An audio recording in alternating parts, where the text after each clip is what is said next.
Hello everyone, welcome back to our channel B R learner. कल हमने एक नया चैप्टर स्टार्ट किया था जो कि क्लास 12 की बिजनेस स्टडीज़ का 4th चैप्टर है, दैट इज़ प्लानिंग। प्लानिंग में हमने कल देखा था मीनिंग ऑफ प्लानिंग और उसके बाद हमने देखा था characteristics of planning. Characteristics of planning को एक फ्लो चार्ट के थ्रू बुक में दिखाया गया है, आप इसको देख लेते हैं। जिसमें कि हमने कैरेक्टरिस्टिक्स में हमने पढ़ा था प्लानिंग की फर्स्ट जो हमने पढ़ा वो था flexibility, realistic. Planning is a mental exercise. Primacy of planning. Planning is a continuous. Planning is forward looking. Planning involves decision making. Planning is pervasive. Focuses on objectives. All managers plans.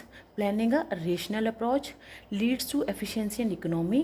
Limiting factors and coordination. आज हम इसके आगे बढ़ रहे हैं जो कि आज का हमारा टॉपिक जो है वो रहने वाला है इम्पोर्टेंस ऑफ प्लानिंग। तो स्टार्ट करते हैं। Planning is the first step in management. Management का जो फर्स्ट स्टेप है वो है प्लानिंग, या फर्स्ट जो उसका फंक्शन है वो है planning. The increasing complexity of business are making plans more important for tackling them. अभी जो टुडे जो इस टाइम पे चल रहा है, बिज़नेस में बहुत सारे कॉम्पिटिशन्स आने लगे हैं, कॉम्प्लेक्स होने लगा बिज़नेस को चलाना। इन सबको टैकल करने के लिए, मतलब इन सारी प्रॉब्लम को सॉल्यूशन तक पहुंचाने के लिए या इन प्रॉब्लम का सॉल्यूशन लाने के लिए प्लान क्या है, बहुत ज़्यादा इंपॉर्टेंट हो गया है। अब स्टार्ट करते हैं प्लानिंग क्यों इंपॉर्टेंट है उसको पॉइंट वाइज देखते हैं, जिसमें फर्स्ट है planning provides direction. Planning provide direction to everybody in the organisation. Organisation में हर एक को एक क्या करता है, डायरेक्शन प्रोवाइड करता है planning. It determines what is to be done, ये बताता है कि क्या करना है। When is to be done, कब करना है। How is to be done, कैसे करना है। And who is to do what, और किसको क्या करना है। This type of planning determines the activities to be taken up by different persons and the way these are to be done. अब इस टाइप की प्लानिंग में क्या होता है, जो एक्टिविटीज़ होती हैं वो कब ली जाएगी, कौन कौन से पर्सन उस एक्टिविटी को करेंगे और किस तरीके से करेंगे, ये सब क्या है प्लान के थ्रू बताया जाता है। In the absence of planning, everybody will be doing things in his own way and this will create confusion and objectives of the organization will not be reached. अगर आपके पास एक प्रॉपर प्लान नहीं है, एक good plan नहीं है, तो organisation में हर कोई अपने तरीके से क्या है, अपने तरीके से काम करने लगेगा और इससे क्या होगा, एक कन्फ्यूज़न क्रिएट हो जाएगा और जो हमारे ऑर्गेनाइजेशन के ऑब्जेक्टिव्स हैं हम उनको रीच नहीं कर पाएंगे। When employees know in advance what activity they have to do, then they will straightway focus on their work and there will be a unity of direction and desired goals will be reached as per plans. अगर employees को पता हो पहले से ही कि क्या activity हमें करनी है, यानी कि प्लान के थ्रू उनको सब कुछ पता है कि कौन सी एक्टिविटी करनी है, तो वो उनका सारा फोकस क्या रहेगा, अपने वर्क पर और अपनी एक्टिविटी पर, और एक तरीके से यूनिटी डायरेक्शन मिलेगा और जो उनके गोल्स हैं वो अपने प्लान के अकॉर्डिंग उसको प्राप्त कर सकेंगे। सेकेंड हमारा इम्पोर्टेंस है planning reduces risk of uncertainties. अब बिजनेस में face uncertainties and changing situation every day. कोई भी जो एक बिज़नेस होता है वो हमेशा क्या अनिश्चितता और जो चेंजिंग सिचुएशन है, स्थिति क्या बदलती रहती है हर आए दिन। A manager predicts future possibilities while planning and this helps in meeting the coming situation. Manager क्या करता है, प्रिडिक्ट करता है, अनुमान लगाता है कि कौन कौन सी पॉसिबिलिटीज़ हैं और जब प्लानिंग के तहत और जो सिचुएशन आने वाली है उनको हम कैसे मीट कर सकेंगे। Plans are continuously changed as per the developing situation so the manager will be prepared to face the coming situation.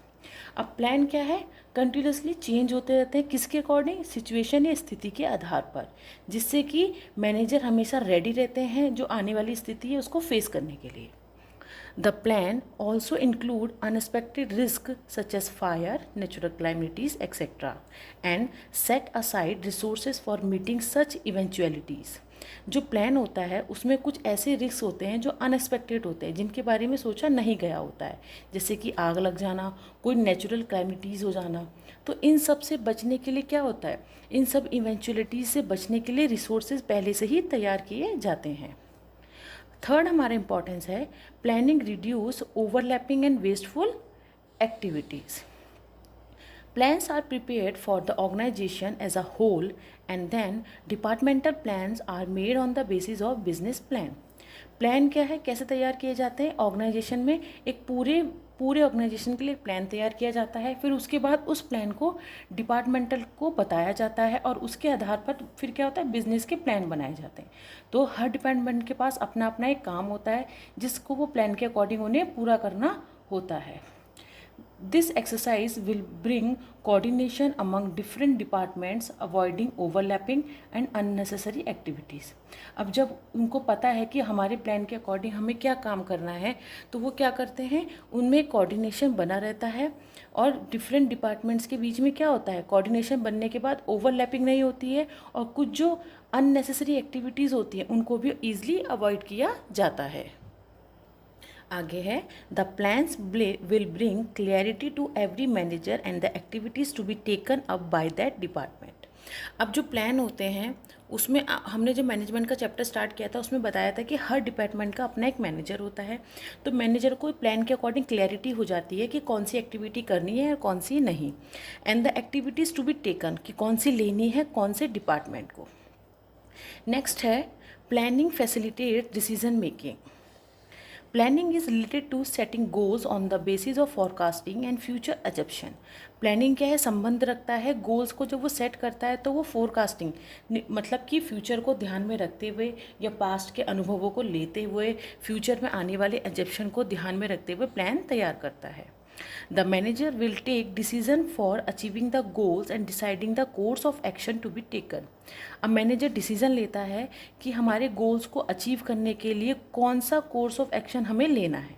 So planning helps in taking appropriate decision at the proper time, जिससे कि planning हमें मदद कर देता है कि एक सही समय पर एक सही डिसीजन लिया जा सके। नेक्स्ट है, planning promotes innovation and creativity. A better planning system should encourage managers to devise new ways of doing the things. जब हमारे पास एक बेटर प्लान होता है तो मैनेजर क्या है, अपने एम्प्लॉयज़ को एनकरेज करते हैं कि नए नए तरीक़ों से अपने काम को किया जा सके. It helps innovative and creative thinking among managers because they will think of many new things while planning. अब इससे क्या होता है, एक इनोवेटिव और क्रिएटिव थिंकिंग पैदा होती है मैनेजर्स के बीच में, क्योंकि जब हम नए नए काम नए नए तरीके से करते हैं तो प्लानिंग वो हमें मदद करता है.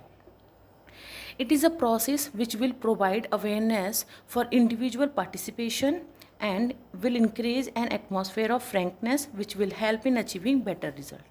अब इस प्रोसेस से क्या होता है, एक इंडिविजुअल के बीच में कि अवेयरनेस पैदा हो जाती है कि कौन कौन सी न्यू हमारी टेक्नोलॉजी आई है, कौन सा इनोवेशन हुआ है, उनका पार्टिसिपेशन बढ़ जाता है और एक ऐसा एटमॉस्फेयर क्रिएट हो जाता है जो कि फ्रेंकीनेस होता है और जिससे कि उनके बेटर रिजल्ट अचीव हो जाते हैं.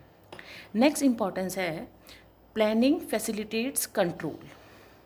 Planning and control are inseparable. मतलब प्लानिंग और कंट्रोल क्या अभाज्य हैं, सेपरेटेड नहीं है, इनसेपरेबल हैं. Planning helps in setting objectives and laying down performance standards. Planning हमें मदद करता है हमारे ऑब्जेक्टिव्स को सेट करने में और परफॉर्मेंस और प्रदर्शन को स्टैंडर्ड बताने में. This will enable the management to check performance of the subordinates, जो कि हमारे मैनेजमेंट को क्या करता है, सक्षम बनाता है कि हमारे जो सुबॉर्डिनेट्स का परफॉर्मेंस है उसको चेक किया जा सके. नेक्स्ट हमारे इंपॉर्टेंस है, facing complexities of modern business. The business at present is become more and more complex. इस टाइम पर जो बिज़नेस है बहुत ज़्यादा कॉम्प्लेक्स हो गया है क्योंकि मार्केट में कॉम्पिटिशन हाई लेवल पर है, इन्वेस्टर बहुत सारे हैं. A large number of persons are required to be employed for a manning a variety of jobs. किसी भी ऑर्गेनाइजेशन है, किसी भी बिजनेस में इतनी जॉब है, वहाँ के लिए एक लार्ज नंबर ऑफ पर्सन चाहिए होता है. There is a need to tell everyone what they should do and how it should be done. वहाँ पे फिर ज़रूरत पड़ती है कि हर एक को बताना कि आपको क्या करना है और क्या और कैसे उसको करना है. आगे है, planning is required to set objectives of each and every person in the organisation. Planning क्या है, बहुत ज़रूरी है कि ऑब्जेक्टिव को सेट कर सके हर एक व्यक्ति के लिए जो कि ऑर्गेनाइजेशन में है. This will enable the better utilisation of available human resources. इससे क्या होगा, वो सक्षम बनेंगे कि हमारा जो ह्यूमन रिसोर्सेज है उसको ज़्यादा अच्छे से उसका यूटिलाइजेशन किया जा सके. नेक्स्ट इंपॉर्टेंस है, face competition in the market. The large scale production has increase the markets beyond national boundaries. अब इस टाइम पे प्रोडक्शन ज़्यादा होता है जो कि एक नेशनल बाउंड्रीज के पार हो जाता है। There is a competition not only for domestic producer but also for foreign competitors. जब ये कॉम्पिटिशन इतना बढ़ जाता है कि वो सिर्फ डोमेस्टिक तक नहीं रहता बल्कि फॉरेन कॉम्पिटिटर्स भी इंक्लूड हो जाते हैं।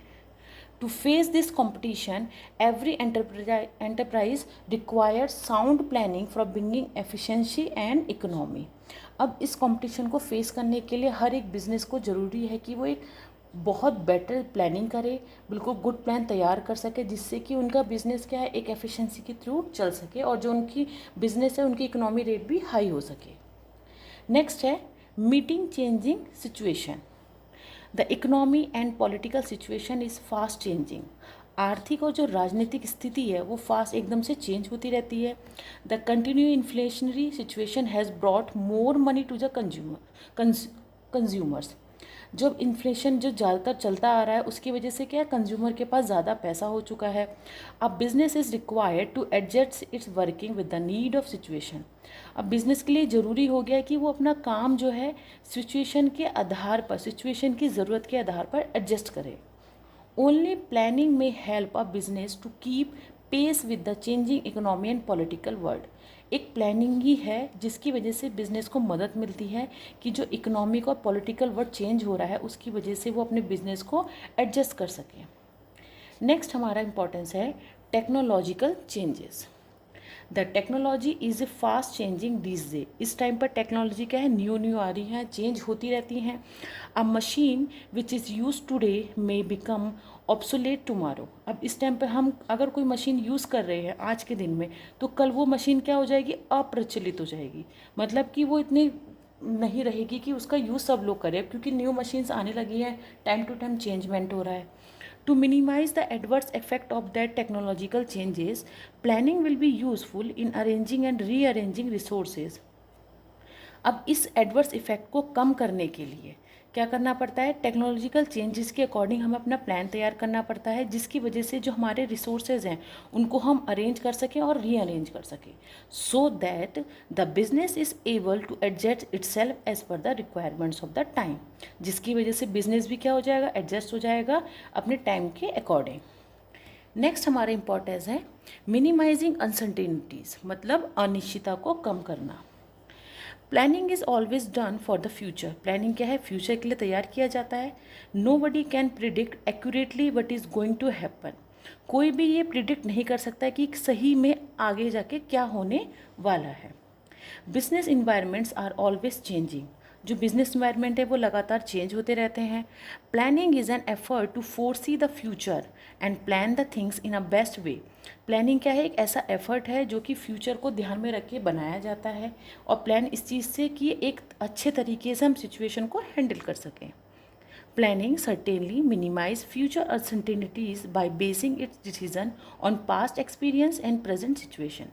प्लानिंग अधिकतर क्या है अपनी फ्यूचर अनसर्टेनिटीज़ को कम करने के लिए बनाया जाता है और ये प्लान किस पर आधार होता है हमारा जो पास्ट जो अनुभव है और जो प्रेजेंट की जो सिचुएशन चल रही है उसके आधार पर।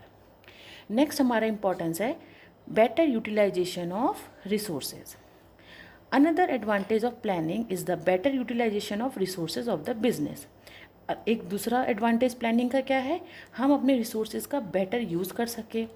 All the resources are first identified and then operations are planned. पहले रिसोर्सेज को आइडेंटिफाई करते हैं कि हमारे पास कितने रिसोर्सेज हैं, उसके बाद उसको हम प्लान के अकॉर्डिंग लागू करते हैं। All resources are put to best possible usages. जितने भी हमारे पास रिसोर्सेज हैं उसको अच्छे से यूज़ करने के लिए प्लान रेडी करते हैं। अब लास्ट हमारा इंपॉर्टेंस है management by exception possible. Management by exception means that management should not be involve in each and every activity. Management by exception का मीन्स है कि मैनेजमेंट हर एक एक्टिविटी में इन्वॉल्व नहीं होगा। If the things are going well then there should be nothing to worry. अगर चीज़ें बिल्कुल सही वे में जा रही हैं तो उसमें चिंता करने की कोई ज़रूरत नहीं है। And management should intervene only when things are not going as per the planning. Management तभी इंटरेक्ट करेगा जब प्लानिंग के थ्रू उनका काम नहीं हो रहा होता हुआ।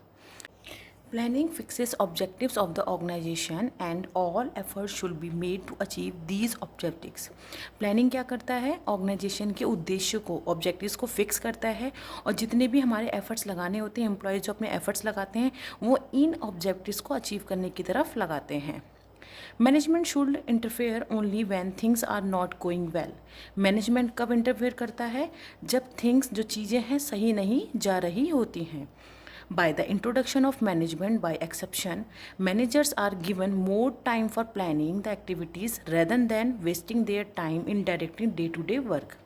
अब जब हमने मैनेजमेंट बाय एक्सेप्शन का इंट्रोडक्शन देखा, इसमें मैनेजर्स क्या करते हैं, प्लानिंग को सबसे ज़्यादा टाइम देते हैं, प्लानिंग द एक्टिविटीज़ को प्लान करने में ज़्यादा टाइम देते हैं. किसकी अपेक्षा, कि अपनी वो डे टू डे जो उनका वर्क है उनके अपेक्षा प्लानिंग में ज़्यादा टाइम देना होता है. तो ये था आज का वीडियो जिसमें हमने देखा इंपॉर्टेंस ऑफ प्लानिंग, जो कि एक लंबा टॉपिक था, डिटेल एक्सप्लेनेशन के साथ देखा है. आप वीडियो को देखिए, पसंद आए तो लाइक शेयर एंड सब्सक्राइब कीजिएगा for the next upcoming videos के लिए. Thank you.